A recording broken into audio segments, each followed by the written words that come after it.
আমার ছোট আব্বা মাথায় চুল বড় হয়ে গেছে, চুল কাটার জন্য নিয়ে যাচ্ছি। দুদিন আগে ঈদের একটা চুল কাটার ভিড় ছিল সেলুনে। ঈদের আগে এই ভিড়ের মধ্যে আসলে সেলুনে ছোট বাচ্চাদের চুল কাটে দিতে চায় না, যার জন্য ঈদ পার হয়ে গেছে।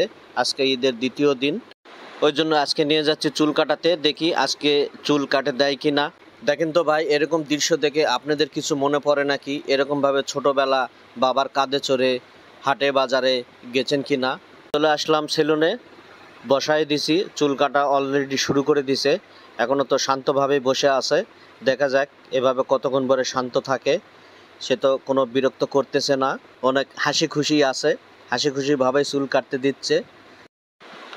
সেলুনের লোক আমাদের দুলাল ভাই ও ওর মন মতোই চুল কাটতেছে, এখনও চুপ আছে। দেখা যাক এইভাবে কতক্ষণ চুপ থাকে।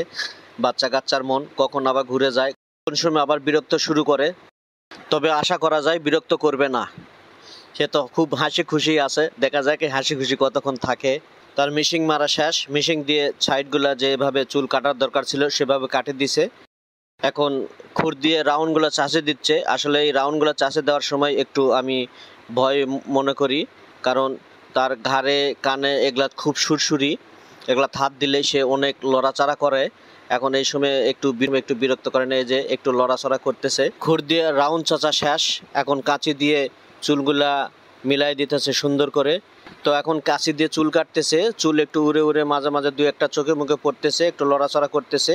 তো আমি ধরে রাখছি, তো যেভাবে আছে এইভাবে কাজ করতে সমস্যা হচ্ছে না। চুল কাটা কমপ্লিট, আবার ঘাড়ে উঠবে। ঘাড়ে নিলাম, দুই হাত দিয়ে আমার মাথা বাজাচ্ছে। তো বন্ধুরা, আজকে এই পর্যন্তই।